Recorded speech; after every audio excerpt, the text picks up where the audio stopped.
But terrorism has not. आप देखिए कश्मीर उन हिंदूज को बचाने के लिए एक मुसलमान ने भी अपनी जान दी, उन्हीं टेररिस्ट को बचाने के लिए भी मुस्लिम ही थे। आप कहना चाहते हैं कि कश्मीरी मुसलमान जो थे सारे इसमें शामिल थे? जब गोली चलती है वो देखकर नहीं चलती है, लेकिन जब कश्मीरी पंडितों को मारा गया वो देखकर मारा गया। जब से भारतीय जनता पार्टी ने यहाँ चार्ज संभाला है सारी चीजें जो है नॉर्मल हो गई हैं, टेररिज्म खत्म हो गया है। टेररिज्म तब तक टेररिज्म कहीं पर सफल नहीं होगा जब तक उसको वहां पर ग्राउंड पे सोसाइटी का सपोर्ट नहीं होगा। कश्मीरी पंडित तो अपने घरों पे वापस आ चुके हैं, यहाँ यही रहे। आर्टिकल 370 भी हट गया है, आर्टिकल 35A भी हट गया है जी। तो why not in Jammu and Kashmir also the population needs to be balance. यानी आप कहना चाहते हैं कि कश्मीर में फ्रीडम ऑफ स्पीच नहीं? लड़ाइयाँ हैं जी, वो इसी बात पर है, फ्रीडम ऑफ स्पीच पर ही।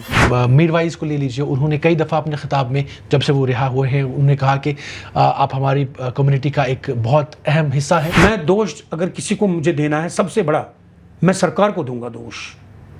This is a major failure of the government. Hello and welcome to Rising Kashmir podcast. एक और शुमारा लेकर मैं साहिर इकबाल आपकी खिदमत में हाजिर हूँ। नाज़रीन, आज के इस स्पेशल पॉडकास्ट में हम वादी कश्मीर की उस ख़ास कम्युनिटी की बात करने वाले हैं जो वादी कश्मीर का या यूँ कहें कि कश्मीरियत का एक हिस्सा रहा है, लेकिन नामसाइद हालात की वजह से उन्हें वादी कश्मीर छोड़कर जाना पड़ा। लेकिन आज इसी कम्युनिटी का एक बहुत ख़ास शख्स हमारे स्टूडियोज़ में तशरीफ़ आवर है जो एक लंबे अरसे के बाद वादी कश्मीर लौटे हैं। क्यों लौटे हैं वो और यहाँ के हालात को किस तरीके से वो देखते हैं, इसी सब पर आज की ये गुफ्तगू होगी। और आज के हमारे ख़ास मेहमान जनाब अश्विनी कुमार ज़रंगू जी हैं। आप एक ऑथर हैं, कॉलमनिस्ट हैं, ह्यूमन राइट्स डिफेंडर हैं और सीनियर बीजेपी लीडर होने के साथ साथ आप कश्मीरी पंडित लीडर भी हैं और फॉर्मली आप, जैसे मैंने कहा, कि बीजेपी के state spokes person on Kashmir affairs रह चुके हैं और इसके साथ साथ आप फॉर्मर प्रेसिडेंट पनून कश्मीर रहे हैं और representative observer global human rights defence Netherlands भी रहे हैं। अश्विनी जी, आपका स्टूडियोज़ में इस्तकबाल है। Thank you very much. Ashwini ji, जैसे मैंने आगाज़ में कहा कि एक लंबे अरसे के बाद आप वादी कश्मीर लौटे हैं, तो सबसे पहले मैं ये जानना चाहूँगा कि इतना अरसा क्यों लगा आपको वादी कश्मीर लौटने में? लास्ट मुझे याद है मैं यहाँ पर कश्मीर में 2021 में आया था, नवंबर 2021 में आया था। तो उसके बाद में मेरी खुद की तबीयत ठीक नहीं रही, मेनली तो ये वजह रही, और दूसरे और भी तरह के डोमेस्टिक और बाकी जो हैं कम्युनिटी के कुछ मजबूरियां थीं, उनके कारण मैं यहाँ नहीं आ सका। लेकिन कश्मीर चूँकि हमारी जन्मभूमि है और कश्मीर की एक हर एक जिसे कहते हैं एक ज़मीन के टुकड़े के साथ इस तरह का हमारा संबंध है कि दूर से रह कर के भी हमेशा दिल धड़कता है कि कश्मीर एक बार आएँ, लेकिन हो नहीं पाया इतने दिनों से। लेकिन इस बार मौका मिला है और मैं कुछ दिन के लिए यहाँ आया हुआ हूँ। मैं जानना चाहूँगा कि इस दफ़ा चूँकि आप कश्मीर तशरीफ़ आवर हो चुकी हैं, तो क्या मकसद क्या है, आपके पर्पज़ क्या है आप इस दफ़ा कश्मीर आने का? ऐसा है कि कश्मीरी पंडितों की तरफ से, एक समाज की तरफ से कुछ एक ऑर्गेनाइजेशंस ने इकट्ठे मिल कर के एक प्रोग्राम बनाया। वो प्रोग्राम इस तरह से, एक्चुअली ये प्रोग्राम उन्होंने 3 साल पहले उसकी प्लानिंग शुरू की थी जी। लेकिन 2024 में चूँकि इलेक्शंस थे ये हो नहीं पाया था। फिर उसके बाद में पिछले साल चूँकि वह अप्रैल में पहलगाम वाली घटना हुई तो इसलिए वो नहीं हो सका। तो इस बार उन्होंने किया, इसका नाम रखा है उन्होंने कश्मीर हेरिटेज टूर जी। ये एक्चुअली ग्लोबल एक ऑर्गेनाइजेशन है, ग्लोबल कश्मीरी पंडित डायस्पोरा। उन्होंने बाकी संस्थाओं के साथ इकट्ठे मिल करके, जिसमें कश्मीर ओवरसीज एसोसिएशन है, कश्मीरी पंडित एसोसिएशन मुंबई है, जम्मू कश्मीर विचार मंच है और भी इस तरह की कई संस्थाएं हैं, उन सबको साथ मिला करके उन्होंने ये एक पहल की है कि हम अपनी जो जनरेशन्स हैं, एक तो ये जनरेशन और दूसरा वो जनरेशन जिन्होंने कश्मीर को देखा ही नहीं है, इनकी शुरुआत हम करें कश्मीर में उनको लाने की और कश्मीर में जो हेरिटेज साइट्स हमारी हैं उनको दिखाने की। यहाँ मैं ये बड़ा जोर देना चाहूँगा इस बात पर that Kashmir has been a cradle of Kashmiri Pandit heritage, Kashmiri Pandit civilisation. और जो कश्मीर की सिविलाइजेशन है बेसिकली ये बहुत देर तक, आज से समझिए 700 साल पहले तक ये कश्मीरी पंडित ओरिएंटेड ही थी, ये सारी सिविलाइजेशन जो थी। और उसके जितने भी यहाँ पर हम देख रहे हैं निशान हैं, कुछ तो बहुत बड़े हैं और अजीम हैं, लेकिन कुछ छोटे छोटे भी हैं, और कुछ ऐसे हैं जिनको हम कहते हैं वो लुप्त हैं, एक तरह से हैं लेकिन दिखाई नहीं देते, ऐसे भी कई हैं। सारा कश्मीर ऐसी बड़े सिविलाइजेशनल जो हमारे ये सारे स्थान हैं इनसे बरी पड़ी है। उनमें से कुछ तो सिविलाइजेशनल आइकन होने के साथ साथ में वो रिलीजियस आइकन भी धीरे धीरे बन गए, कुछ एक कल्चरल भी बन गए, लेकिन प्राइमरली ये जो हैं सिविलाइजेशनल पॉइंट्स ऑफ रेफरेंस ये सारे कश्मीर में हैं। और मैं यहाँ किसी एक खास तबके की बात नहीं कहूँगा, रिलीजियस तबके की, बेसिकली ये सारे जो हैं जिनकी मैं बात कर रहा हूँ ये सिविलाइजेशनल पॉइंट्स ऑफ रेफरेंस ये सारे कश्मीर के हैं बेसिकली, ये किसी एक खास तबके के नहीं हैं।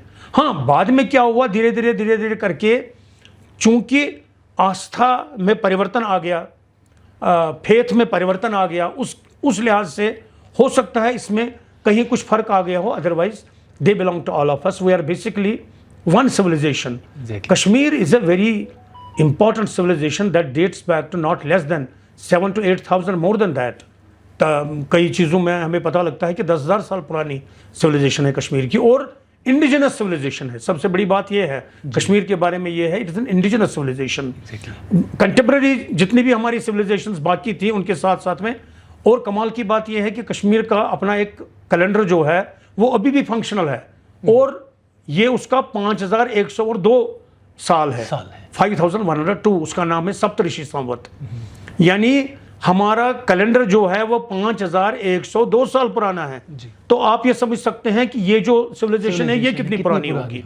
तो Kashmir is not an ordinary land for me और for all of us, it is not an ordinary land, it has a very specific and a very special meaning for all the generations of all the civilizations in the world.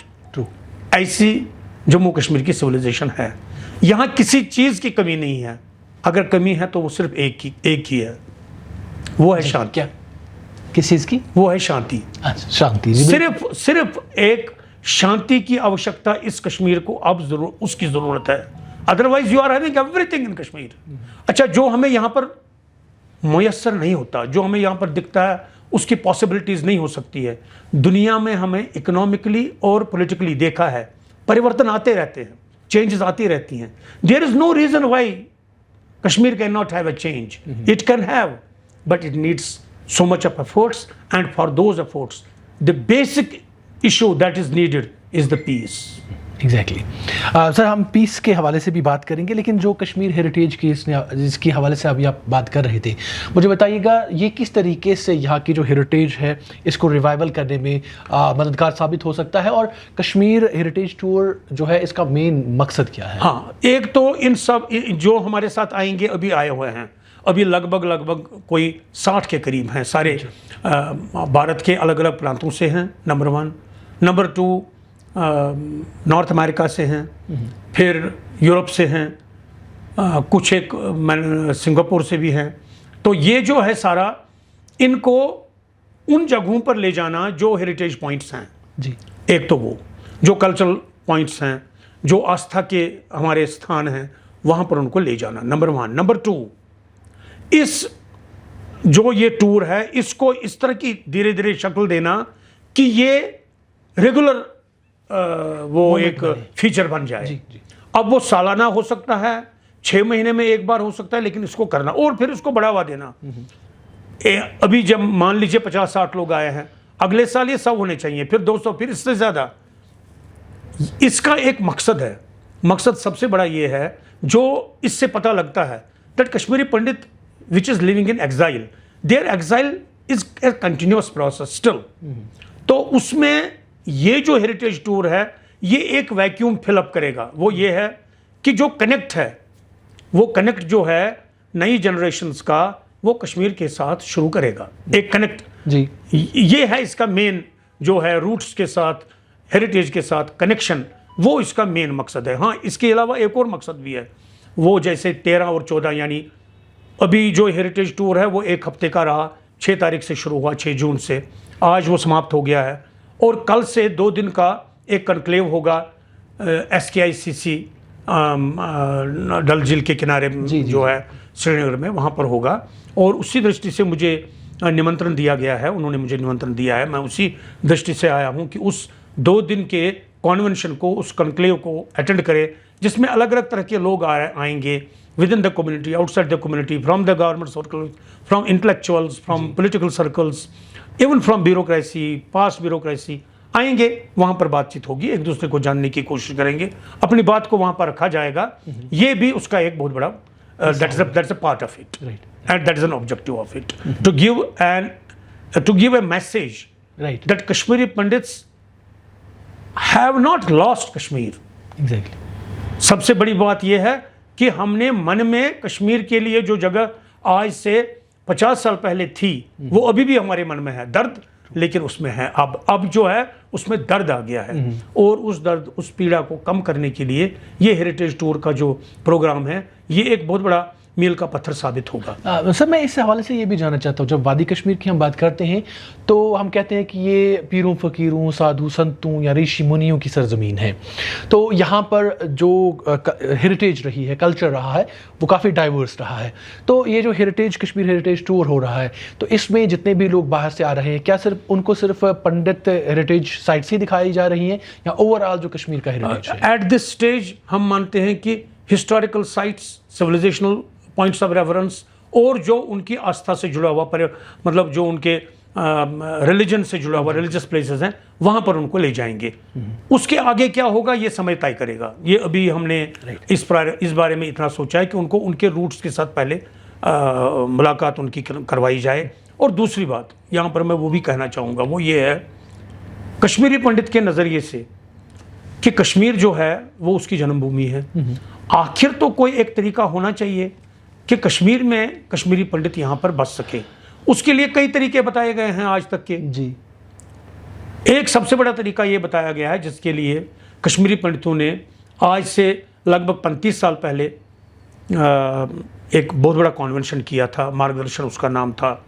उसके बाद में उसके follow up में भी उस तरह के कई कन्वेंशन हुए जिसमें ये बात आ गई कि भाई कश्मीर जो है वहाँ पर एक होमलैंड कश्मीरी पंडितों के लिए बनाया जाए, जिसको एक यूनियन टेरिटरी की शक्ल दी जाए। Kashmiri Pandits are by conviction, by and large agreed on this issue, and there is a large agreement on it, there is a consensus on it. But simultaneously एक और बात भी है, कई लोग हमें कहते हैं कि ऐसा पॉसिबल नहीं है। तो हम कहते हैं जैसे भारत में हर जगह, अब तो समय बदल गया है, आर्टिकल 370 भी हट गया है, आर्टिकल 35A भी हट गया है जी। तो why not in Jammu and Kashmir also the population needs to be balanced? Why not? And if it can happen in all other places in India, why not in Jammu and Kashmir, and particularly in Kashmir, जिससे कि एक रास्ता बन सकता है कश्मीरी पंडित यहाँ पर फिर से बसे। अभी कश्मीरी पंडित के लिए सबसे बड़ी बात जो कश्मीर में फिर से बसने के लिए है वो है सेंस ऑफ सिक्योरिटी। जी। Security is something different, sense of security is something different. अभी सेंस ऑफ सिक्योरिटी का कोई ऐसा, जिसे कहते हैं धरातल, जिसे कहते हैं कि एक बेस अभी यहाँ पर बनी नहीं है जिससे कि एक सेंस ऑफ सिक्योरिटी वहाँ जाए। मैं देख रहा हूँ, मैंने आज सुबह से ही मार्क किया है, मैं सुबह पहुँचा हूँ, कई लोगों से मेरी बातें भी हुई हैं। मुझे ऐसा लग रहा है कि यहाँ पर बहुत सारे लोग ऐसे हैं जो कश्मीरी पंडित नहीं हैं, कश्मीरी मुस्लिम्स हैं, पढ़ लिख कर वो जम्मू कश्मीर से बाहर जाते हैं, अलग अलग जगहों पर वो पढ़ने लिखने के लिए जाते हैं, नौकरी करने के लिए जाते हैं, बिजनेस करने के लिए जाते हैं। कुछ लोग तो यहाँ से जा करके बाहर जगहों पर रहते भी हैं। They have built colonies outside Jammu and Kashmir state. If that can happen with the Kashmiri pandits and Kashmiri Muslims, so far as their relation with Jammu and Kashmir or Kashmir is concerned, the same can happen with other people who are living in other parts of India. They can also come and they can also live in Kashmir. And for that अभी demographic commission, demographic committee एक बनाई है, national demographic committee एक बनी है जो government of India ने बनाई हुई है, जिसमें डेमोग्राफी को लेकर के बड़ा सोच विचार किया जाएगा। 1 साल चलेगा उसका काम। हमने फैसला किया है कि हम भी डेमोग्राफी इस कमेटी के सामने अपनी प्रेजेंटेशन रखेंगे और उसके बारे में ये कहेंगे किस तरह से कश्मीर की जो पहले की डेमोग्राफी है वो कैसे चेंज हुई और उसका असर क्या हुआ। उसका असर बड़ा संगीन था। उसका असर ये था जिस तरह से वो डेमोग्राफी बदली कि आज हम देख रहे हैं कि कश्मीर जो है वो विदाउट हिंदूज़ है। और ये कोई किसी जगह के लिए भी अच्छी बात नहीं है। कि वहां पर सिर्फ लेकिन एक बहुत ही सारे कश्मीरी पंडित तो अपने घरों पे वापस आ चुके हैं, यहाँ यहीं रह रहे हैं। हाँ, आपने जो ये बात की है, ये बड़ी अच्छी आपने बात की है, इस पर खुलासा होना चाहिए। देखिए, यहाँ पर जो मास एक्सोडस हुआ जिसमें लाखों लोग निकल गए, उसके बाद भी यहाँ पर मैं बात कर रहा हूँ 1991 से लेकर के 1996 तक, there were around 20,000 Kashmiri Pandits in Kashmir valley, but with the passage of time what we saw everyone was almost leaving.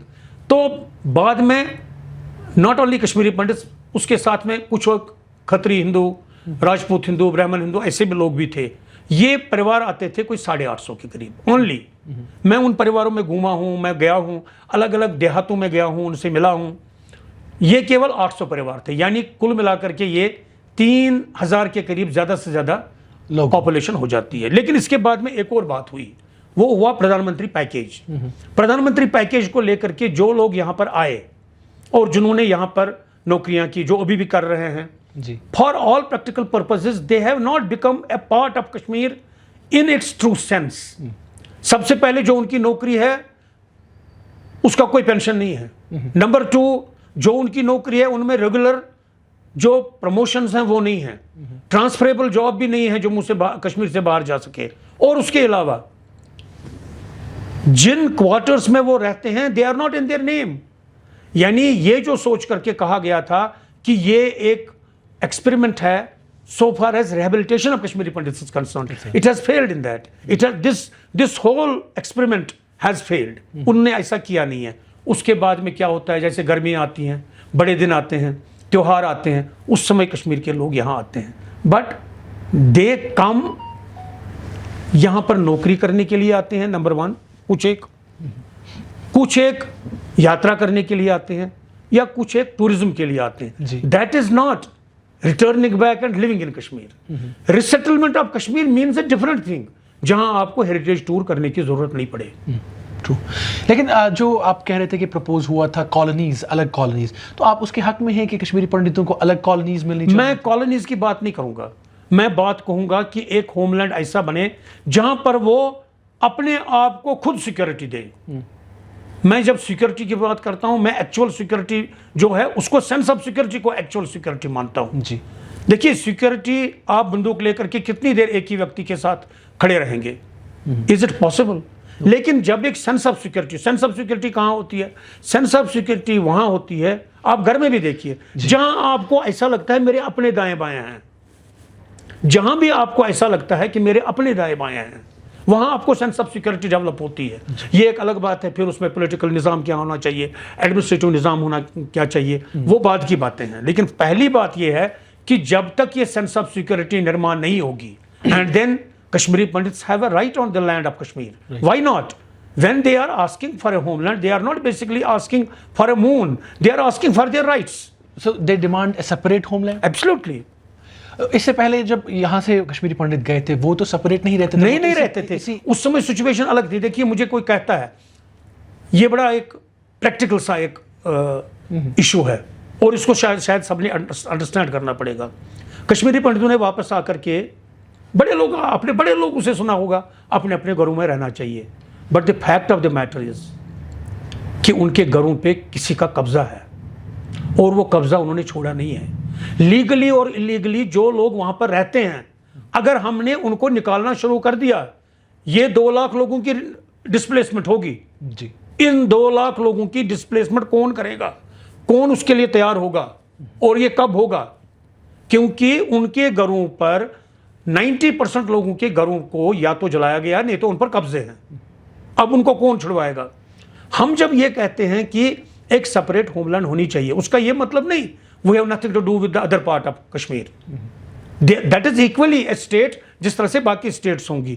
लेकिन जब तक कश्मीरी पंडित को इस बात का एहसास नहीं होगा कि कश्मीर में वो economically, politically, sense of security की दृष्टि से, और उसके अलावा जो ओवरऑल एक माहौल होता है उसमें उसकी एक्सेप्टेबिलिटी है, तब तक कश्मीर में रिसेटल होना उसके लिए पॉसिबल नहीं है। हाँ, फॉर पॉलिटिकल पर्पसेस और इलेक्शन, जिसे कहते हैं इलेक्टोरल स्ट्रेटजी, इलेक्शन वगैरह, या रेट्रिक, इस तरह की बात करनी हो तो आप कह सकते हैं Kashmir without Kashmiri pandits is nothing. They Kashmir is incomplete without Kashmiri pandits, Kashmir में कश्मीरी पंडितों को फिर से बसना चाहिए। ये जो है ना, ये विशफुल थिंकिंग, ये इस तरह की बातें बोलना, रेटरिक सा, ये मुझे लगता है इसका समय चला गया है। सब मैं ये जानना चाहता हूँ, अब मेरे ज़िम्नन जहन में ये बात आई क्योंकि आप भारतीय जनता पार्टी के लीडर भी हैं, सीनियर लीडर भी हैं, लेकिन आप कह रहे हैं कि सेंस ऑफ सिक्योरिटी अभी भी प्रवील नहीं हुआ है। वहीं दूसरी जानब भारतीय जनता पार्टी या सेंटर में हो या यहाँ पर हो, तो उनका कहना है कि जब से भारतीय जनता पार्टी ने यहाँ चार्ज संभाला है, सारी चीज़ें जो है नॉर्मल हो गई हैं, टेररिज्म ख़त्म हो गया है, सिचुएशन ऑफ नॉर्मलसी की तरफ लौट आई है। तो आप उनके उस बयान के साथ कंट्राडिक्ट नहीं कर रहे? नहीं, इसके दो पहलू हैं। एक पहलू ये है कि जनरल सिचुएशन क्या है, जनरल सिचुएशन जो 2018 में थी, क्या 2018 की जो सिचुएशन थी, 17 की जो सिचुएशन थी, या 1998 की, 1988 की सिचुएशन थी, क्या वो आज है? नहीं, यकीनन नहीं है। There is a perceptible change. और सबसे बड़ी बात है आर्टिकल 370, 35A, ये सारी चीज़ें तो समाप्त हो गई हैं। और उसके अलावा जो यहाँ का माहौल बना हुआ है, particularly after this incident of जो ये 25 हिंदुओं को जो मारा गया था पहलगाम में, उसके बाद को अगर कंपेयर आज के, there is a perceptible change, but terrorism has not. आप देखिए कश्मीर, उन हिंदूज को बचाने के लिए एक मुसलमान ने भी अपनी जान दी। हाँ, मैं मानता हूँ ऐसा होता है, लेकिन उन्हीं टेररिस्ट को बचाने के लिए भी मुस्लिम ही थे, जिन्होंने उनको शरण दी थी, जिन्होंने उनको फूड दिया था, जिन्होंने उनको रास्ता बताया था, जिन्होंने उनको ये कहा था वो कब आएंगे, कब जाएंगे। ये बात अभी तक दिस हैज बीन डिस्क्लोज्ड, ये तो डिस्क्लोज हुआ ही, FIR में है, चार्जशीट में है। आप वो देखिए, आखिर देखिए, एक ग्रुप पाकिस्तान से आता है या कहीं से भी आता है, वो यहाँ कुछ करना चाहता है, आप मान कर रहिए, टेररिज्म तब तक टेररिज्म कहीं पर सफल नहीं होगा जब तक उसको वहां पर ग्राउंड पे सोसाइटी का सपोर्ट नहीं होगा। अब सोसाइटी की जब बात करते हैं तो यानी क्या, कुछ एक ही होंगे, मैं ये नहीं कहता सारे के सारे हैं, नहीं, कुछ एक तो ऐसे हैं जिन्होंने उनको सपोर्ट किया, जिन्होंने उनको खाना पीना पहुंचाया, जिन्होंने उनको रास्ता बताया, जिन्होंने उनको ये बताया वो कब आने वाले हैं, कब जाने वाले हैं। आखिर वो तो पकड़े भी गए हैं उनमें से कई लोग। क्वेश्चन ये है कि जिन्होंने ये सब कुछ किया, उनको ये करने की जरूरत क्यों पड़ी, उन्होंने ऐसा क्यों किया। अब उस बात को एक तरफ रहने दे, दूसरी तरफ क्या है कि कश्मीरी पंडितों को लेकर के जो हमारा ये मानना है कि कश्मीरी पंडित अब वापस कश्मीर में आए, मैंने उसके लिए कुछ प्रैक्टिकल प्रॉब्लम्स आपके सामने गिनाई जी। सबसे बड़ी प्रॉब्लम जो उसमें ये है कि कश्मीरी पंडित जब यहाँ आएगा, क्या उसको सेंस ऑफ सिक्योरिटी प्रदान होगी। मेरा ये मानना है sense of security is not available to Kashmiri Pandits in Kashmir still. हाँ, ओवरऑल माहौल जो है, आप टूरिस्ट बन करके आते हैं, आप यात्री बन करके आते हैं, आप हेरिटेज टूर में आते हैं, या आप इस तरह की किसी नौकरी करने के लिए आते हैं, that is a separate thing जी। जब आपने एक कम्युनिटी के नाते, एक सोसाइटी के नाते किसी जगह पे रहना होगा, तो उसके साथ में जो उसकी ज़रूरत होगी, सारी ज़रूरतें वो उसके साथ में होनी चाहिए। Kashmiri Pandits, if they are going to live in Kashmir tomorrow, से after some years they are going to live in Kashmir, they have to have a political representation in Kashmir, they have to have a social recognition in Kashmir, they have to have a complete freedom of speech in Kashmir. अब देखिए, एक बात मैं आपको कहूँगा, what Kashmiri Pandits has lost and what Kashmiri Pandits has gained. Kashmiri Pandits have lost everything. अगर आप किसी भी कश्मीरी पंडित से बात करेंगे, किसी से भी, I have lost everything, we have lost everything, वो यही कहेंगे, और सच्चाई भी है। लेकिन एक चीज़ कश्मीरी पंडित ने गेन की है, and that is the biggest asset of Kashmiri Pandits, that is freedom of speech. Kashmir से बाहर जाकर के उसको फ्रीडम ऑफ स्पीच हासिल हुआ है, और दुनिया की जो तमाम जंगें हैं, तमाम कॉन्फ्लिक्ट हैं, तमाम लड़ाइयां हैं जी, वो इसी बात पर हैं, फ्रीडम ऑफ स्पीच पर ही। यानी आप कहना चाहते हैं कि कश्मीर में फ्रीडम ऑफ स्पीच नहीं थी उनको। 1986 के मैं घटना आपको बताता हूं, उस समय टेररिज्म नहीं था जी। All Kashmiri pandits faced mobocracy in such a fashion, आप सुनकर हैरान हो जाएंगे। Our 50 temples were burnt in 1986 February. उस समय टेररिज्म नहीं था, सरफेस पर नहीं था, अंदर अंदर से क्या था वो एक बात अलग है, उस पर मैं टिप्पणी नहीं करूंगा। सरफेस पे नहीं था, 50 मंदिरों का तहस नहस करना, और सारी वादी में, और फिर कश्मीरी पंडित प्रॉपर्टीज़ को नुकसान पहुंचाना, ये क्यों किया गया 1986 से। और वो सबका कहना है वो एक ट्रेलर था, जी। उसके बाद में जो हुआ, मेरा यहाँ पर एक चीज़ कहना बड़ा ज़रूरी है, there were some very important voices among Kashmiri Muslims, very important voices, जिन्होंने आवाज़ उठाई, जी। दे वर ऑल्सो किल्ड, उनको भी मारा गया है, ऐसा नहीं है उनको छोड़ा गया है। अब देखिए बहुत बड़े बड़े प्लेटफॉर्म्स हैं, वहाँ पर जब कश्मीरी पंडित्स बात करते हैं तो बहुत सारे ऐसे भी कश्मीरी पंडित्स हैं जो आज भी इस बात को याद करते हैं कि किस तरीके से यहाँ के मुसलमानों ने उनकी जानें बचाई, उनके घरों की हिफाजत की और उन्हें सेहत सलामत यहाँ से निकाला। तो एक तरफ जहाँ वो हिस्सा आप गिनवा रहे हैं कि यहाँ पर मंदिर जलाए गए या यहाँ से लोगों को मारा गया, तो दूसरी जानेब वही मुसलमान तो आप लोगों की जान बचा रहे थे, उनका हिफाजत हुई। मैं एक बात बताता हूँ, किसी की जान बचाना, उसके लिए उसके घर में ट्रक लाना, उसके घर में टांगा लाना, उसके घर में ऐसा इंतज़ाम करना कि वो यहाँ से निकले, मैं ये कहूँगा it is the Kashmiri Muslims who showed road of exodus to Kashmiri Pandits. होना ये चाहिए था, उन्होंने उनको रोकना चाहिए था। आप यहाँ से जाओगे, बहुत सारे ऐसे लोग हैं जो मारे गए, एक भी ऐसी मिसाल नहीं है कि कोई किसी को रोकते हुए मारा गया। ये आप ऑन रिकॉर्ड कह रहे हैं? ऑन रिकॉर्ड में कह रहा हूं। मैं इसके लिए किसी भी मंच से एनीबॉडी एंड एवरी पर्सन जो भी मुझे सुन रहा होगा वो इस बात को लेकर के मुझे बुक कर सकता है, लेकिन फाइल एन एफआईआर आ गया अगेंस्ट मी। अच्छा, मतलब आप कहना चाहते हैं कि कश्मीरी मुसलमान जो थे सारे इसमें शामिल थे? मैडम देखिए, ये जो आप जब सोसाइटी में इस तरह का माहौल बनाते हैं ना, आप जब एक ऐसा माहौल बनाते हैं, उसमें जो सेनर वॉइसेस होती है ना, वो भी दब जाती है। ये आज भी आप देखेंगे, कहीं पर भी देखेंगे, उन्होंने उस वक्त बात नहीं की, किसी ने बात नहीं की। ये सबसे बड़ा दुख जो आज कश्मीरी पंडितों के लिए है, वो सबसे बड़ा ये है कि तब से लेकर के आज तक कोई वॉइस ऐसी खड़ी नहीं हुई जिसने ये कहा हमें जो उस समय हुआ हम उसके लिए शर्मिंदा हैं, सचमुच में गलत हुआ। एक बार एक यहाँ पर हैं, मैं नाम लेना चाहूँगा, उनका नाम है बशीर मंजर। उन्होंने एक ट्वीट किया था, उसमें उन्होंने कहा था, आज से 5-6 साल 7 साल पहले की बात है, उन्होंने उसमें कहा था कि मुझे बड़ी शर्मिंदगी है, I am humiliated, I am embarrassed and I feel कि मैं कश्मीरी पंडितों को उस समय बचा नहीं सका, मैं कुछ नहीं कर सका, मुझे उसके लिए, और ये जगमोहन थ्योरी वगैरह जो है ये सब बकवास है, ये मैं इससे नहीं मानता। मैंने उसको जवाब दिया, मैंने उसको कहा जब जर्मनी ने ज्यूज को उनका हॉलोकास्ट किया था जी, उसके बाद के जो माहौल बन गया, उसके बाद का जो माहौल बना था वो ये था, Germans and Jews were enemies of each other. लेकिन जर्मनी ने आगे आकर के कुछ एक चीज़ें की। सबसे बड़ी बात उन्होंने क्या की, उन्होंने कहा हाँ गलत हुआ है, नंबर 1। नंबर 2 उन्होंने क्या किया, उन्होंने अपने आप को, जो नाजिस्ट कल्चर उस वक्त था जी, नाजिस्ट रजीम थी, उससे अपने आप को अलग किया। हिटलर को ये कहा कि इसके साथ हमारा कोई रिश्ता नहीं है, नंबर 2। नंबर 3, वो they agreed on going for the Nuremberg trials करिए। उन्होंने ज्यूज के लिए ये कहा उनको कि आप अपना होलोकास्ट म्यूजियम बना सकते हैं और जो भी आपके साथ हुआ है हम उसके लिए आपको उसकी भरपाई करेंगे, उसके लिए हम तैयार हैं। अब सवाल ये पैदा होता है, जब जर्मनी ने ये किया, ये मैंने ट्वीट में भी लिखा जी, तो क्या जर्मन्स का प्राइड कम हो गया? नहीं हुआ। जर्मन्स का प्राइड कम नहीं हुआ, और जर्मन्स और ज्यूज की दोस्ती आज जिस तरह की है ऐसी कहीं नहीं है। They are again friends.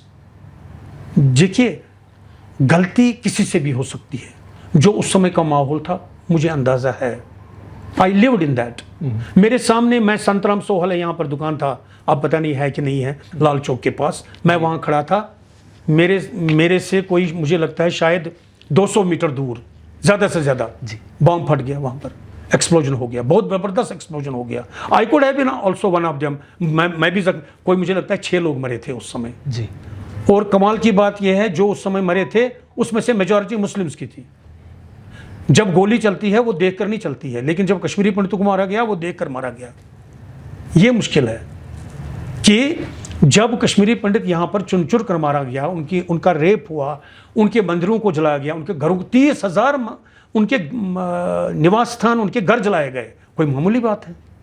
मेरा ये कहना नहीं, मैं दोष किसी को नहीं देता इस बात का। मैं दोष अगर किसी को मुझे देना है सबसे बड़ा, मैं सरकार को दूंगा दोष। This is a major failure of the government. whatever has happened.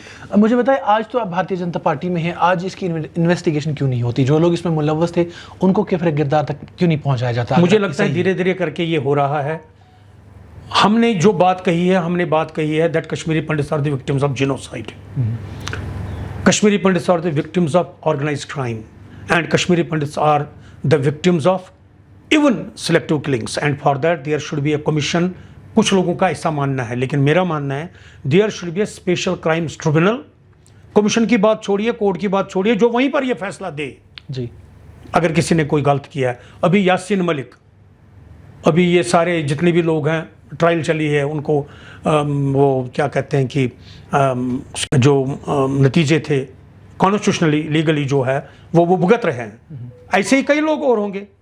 मेरी आपके माध्यम से सरकार से अपील होगी कि एक स्पेशल क्राइम्स ट्रिब्यूनल बनाया जाए जिसमें कश्मीरी पंडितों के साथ क्या हुआ उस बात को लेकर के बाज़ाबिता एक इन्वेस्टिगेशन हो और एक रिपोर्ट आए, और उस रिपोर्ट के आधार पर फिर ट्रायल्स चलें, और जो इस सब के जिम्मेदार हैं उनको बाज़ाबिता कानून के सामने खड़ा कर दिया जाए। मुझे सर ये भी बताइएगा आखिर में, क्योंकि हम बहुत गुफ्तगू इस पर कर चुके हैं, अब सलूशन क्या है? क्योंकि अब जो यहाँ की कश्मीर के जो नौजवान हैं, मुसलमान हो या फिर पंडित बरादरी से ताल्लुक़ रखने वाले हो, पढ़े लिखे लोग हैं, दुनिया देखी हुई है, सब कहते हैं कि Kashmiri Pandits are part and parcel of Jammu Kashmir. यहाँ के जो मजहबी रहनुमा हैं वो भी अपने ख़िताब में, जब वो ख़िताब करते हैं, मीरवाइज़ को ले लीजिए, उन्होंने कई दफ़ा अपने ख़िताब में जब से वो रिहा हुए हैं उन्होंने कहा कि आप हमारी कम्युनिटी का एक बहुत अहम हिस्सा है